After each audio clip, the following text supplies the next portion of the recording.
Hello everyone, it's Fred again from Notes of a Nomad video number 180.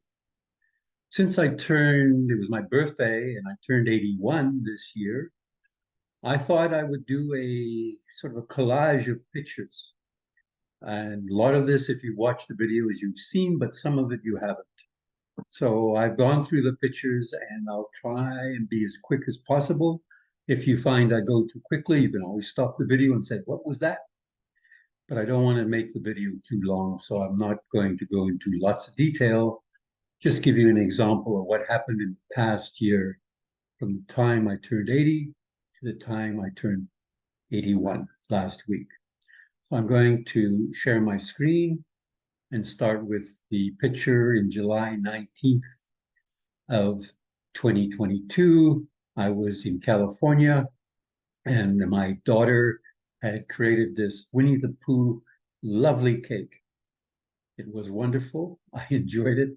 And I am a Winnie the Pooh fan, which I'm sure I've described in one of my videos and why I'm a fan of Winnie the Pooh, mainly because he's Canadian. But there's other reasons as well. So that was the start of the year, and we spent some time in, I think it's San Marino, where in California, we went and visited this garden, this big estate with all sorts of libraries and art museums that some very rich family donated. And you can go and visit this. Shows you what rich people do with their money. So this is what these rich people did. And you'll notice the hat that I'm wearing. That's the hat I have on, limited edition 1942. Thanks to my daughter for purchasing that for me last year. And of course, the shirt with the rowing machine on it. So that were my birthday gifts from last year. And these is my daughter, my son-in-law, and my two granddaughters, who, if you recall, I showed a video of me watching them in the circus last year. And after I returned in August, I went to Salt Spring Island. Harbor Air flies from there. You've probably seen some of those videos as well with my friend Ken. Spent a few days in Salt Spring Island in August of 2022. And then also in August, my ex-employer, Vadim from Kacharovsky from Toronto, came to visit. He was with his mother as well, and they were visiting Victoria, and they came and said hello. So it was lovely to see Vadim. I haven't seen him for a long time. So he's looking good and healthy, and it was wonderful to spend the day with him in Victoria. Also in September, there was the emergency program stand at one of the open houses at one of the fire halls, and this was in Colwood. So I took a picture of that where I was sitting for the day and answering questions for people. And then in October 2022, I went back with Ken to Salt Spring Island on his boat again, spent a few days there. And this was a picture of the early morning in the dock. I may have shared this before, but it's such a beautiful picture. I thought, no, we'll show it again. And then in the end of October, about the 30th, we flew with my youngest daughter from Vancouver. We flew to British Virgin Islands to go and visit a friend who we hadn't seen in over 10 years. In 2012, we had spent time in Africa. So we went to visit Kevin, and that is Kevin. And we were visiting one of the sites in British Virgin Islands on Gorda Island. And these big rocks, you can go underneath, the ocean goes in them, and it's called the Baths. It's a very famous place on this particular island. Kevin works as a volunteer for VSAR, which is Virgin Islands Search and Rescue. And this is their very fancy, relatively new boat worth over, I think, over $500,000. And VSAR stands for Virgin Islands Search and Rescue. And he was tidying up the boat from some exercise they had done.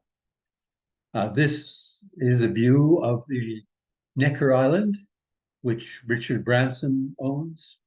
I showed that last year when I did a video of that. Once again, those are the windmills that he uses to generate electricity on his island called Necker Island, British Virgin Islands. There's Kevin and his lovely wife, Amy. Amy does some interesting research with mosquitoes on the British Virgin Islands, and that's why they're there. From British Virgin Islands, we flew back to Toronto, slept in the airport. In this trip last year, I spent in airports 4 nights in different airports, twice in Toronto, once on the way to British Virgin Islands, once on the way back to Toronto. And then I stayed in the airport in Vancouver and flew to the Philippines. I went to Manila. This is the airport in Manila where I was waiting for my flight to Melbourne. And that was early November, I think around the 11th or so of November. This is the pool house on my daughter's property where I spent almost 3 months. And I got COVID for the first week. That was my test showing him I had COVID, but it was very mild. And then I went back to the gym after a week because I no longer had COVID. I showed that, and I also showed this picture in some of my previous videos where we spent the week before Christmas in the town of Bright, where people are floating down the river and enjoying the summer. Also enjoying the summer. This was the end of the street. It's a dead end street where my daughter lives on. And so we were enjoying some snacks and some drinks at the street end with the neighbors. So it was wonderful to spend time. I've got to know many of these neighbors while I visit Australia. After being in Australia for a few months, early in February, end of January, I left and went to Singapore. And this is Singapore Airport, where I slept the night basically on the floor in a corner in Singapore until I could meet with Ban Peng. Ban Peng is the ambassador for Agra. Again, I showed that in the video. We were at a hawker stall eating some of the lovely food you can get in Singapore in the hawker stalls. All sorts of stalls with all types of food that you can order and eat. And that is a picture of Ban Peng and his friend and myself in what downtown Singapore looks like. It's an amazing place. And I love the history of how it has been developed in the past, since the Second World War. What an amazing story. And then I ended up in Nepal the next day. And this is a map of Nepal. And I don't think I've shared this, so I think it puts it in perspective what I ended up doing in Nepal. I spent 12 weeks there. The first week I was in Kathmandu. Then the second week I was in Budwa. Then I moved over to the far west at Ataria, and that's where I spent the third week. Fourth week, I moved to Surkhet. Fifth week, I went to Chitwan. Sixth week, I went to Nepalgunj. Seventh week, Pokhara. Eighth week, Dharan. Ninth week, Damak. 10th week, Ataria. 11th week, Maraharan Hagar, mispronouncing every one of these names. And the last week, back to near Kathmandu, back to Pur. So those was my trips. They weren't straight lines. I didn't fly. I was on buses. Some of the bus trips were 12, 13, and up to 20 hours long on the interesting roads. But I did do videos about that. But I think it puts in perspective what I'm about to show you. What I did was I spent a lot of time in various schools. Every week I would go to a different school. And that is thanks to Ravi. This is Ravi Bhattarai, who organized. He has lots of contacts throughout Nepal, and a lot of those people who hosted me in those schools that I showed you right across, he's familiar with them and knows them. And it was he who organized all of this, and the people who were so wonderful and hosted me and looked after me in my 12 weeks there. So I have to show a picture of Ravi. And this is some of the schools. What I did was I spent the week in the school discussing with the students and some of the teachers in many cases what AGRA does and how to conduct AGRA. So these are the schools, the students. You can see this was Apex School in Budwal, and you'll look, it's very, very basic, a lot of the schools. They're not fancy. You'll notice the desks are very basic. This was a lectern that we found and used, not in the best condition, but hey, it works. And in this case, students were still practicing and learning AGRA speakers, doing what we learned, communication and valuation skills, and they were on the floor. And you'll see a few cases they were on the floor as well in the rooms. This was another school, again, practicing, and I enjoyed meeting the students. This was in one of the fancier schools in Pokhara, but again, we are practicing our AGRA speakers. While I was in the town of Damak, this was Pokhara. While I was in Pokhara, I went to the college. They were interested in setting up a school. It wasn't more for children, so I spent time with them as well. And so it was not only young people, these were more, some of them were adults. So again, this was a public school. Most of all the previous schools, they were private schools. This was one of the public schools, one of the larger ones. And this was another public school, but a smaller one in another town. This was Damak. And while I was in Damak, I met Besraj. This is Besraj. He's in a wheelchair. He was very incapacitated from a very bad accident he had, and he wanted to read books. He ran out of books to read. He now is the founder and creator of what's called Dynamic Public Library. And he is interested in setting up in his libraries. There's 14 libraries that they've organized, him and the volunteers, because there's no funding for libraries. No government, no cities spend money on it. And he feels that reading is important, and he helps young people. So he's very interested. In fact, I communicated with him yesterday. We spoke about, how to set up in his libraries, AGRA Speakers Clubs.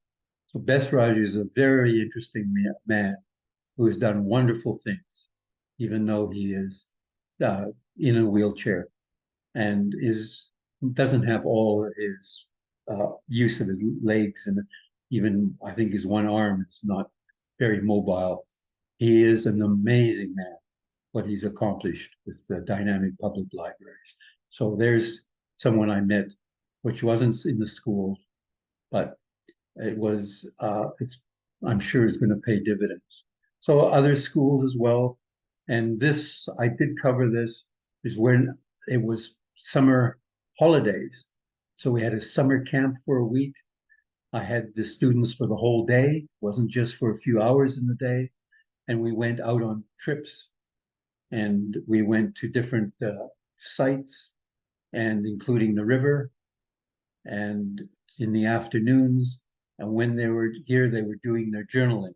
Before we looked around, we would do journaling twice a day, once in the morning and once in the afternoon. And this was a wonderful experience running a summer camp for 5 days for these students.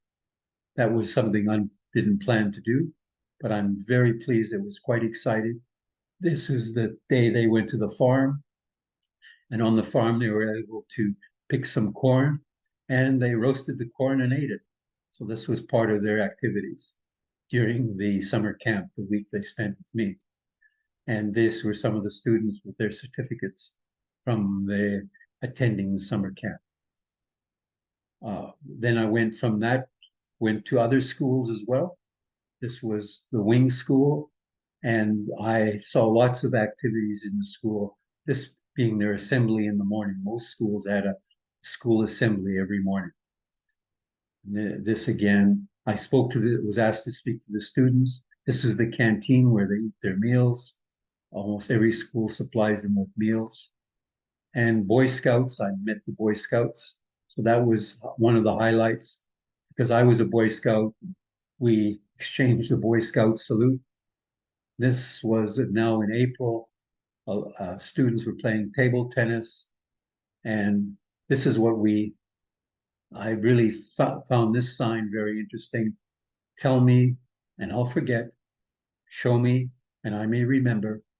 Involve me, and I'll understand. And that's what we're trying to do in Ag. After spending a week in each school, we put on a show and invited other people to come and watch. Sometimes, one case, it was parents. Um, Probably that was because it was summer vacation. And when in other areas we invited school, I just show you the date. It was year 2079, using the calendar that they use in Nepal.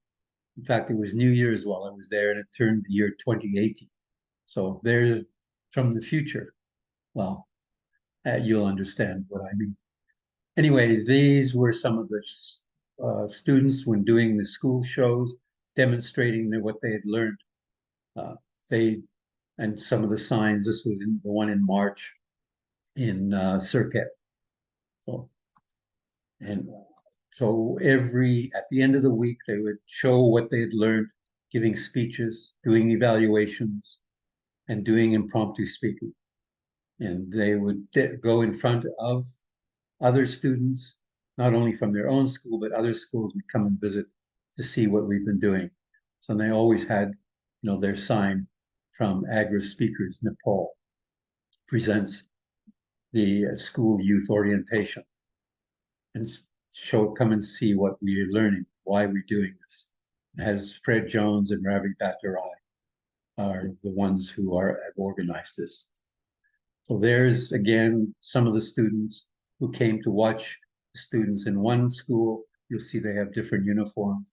Again, these were some of the school shows at the end of the week. So, and this was the last one we did, which was in near Kathmandu. So that was the end. I'm trying to go quickly. This is LB Rama, who I mentioned was a wonderful host as well.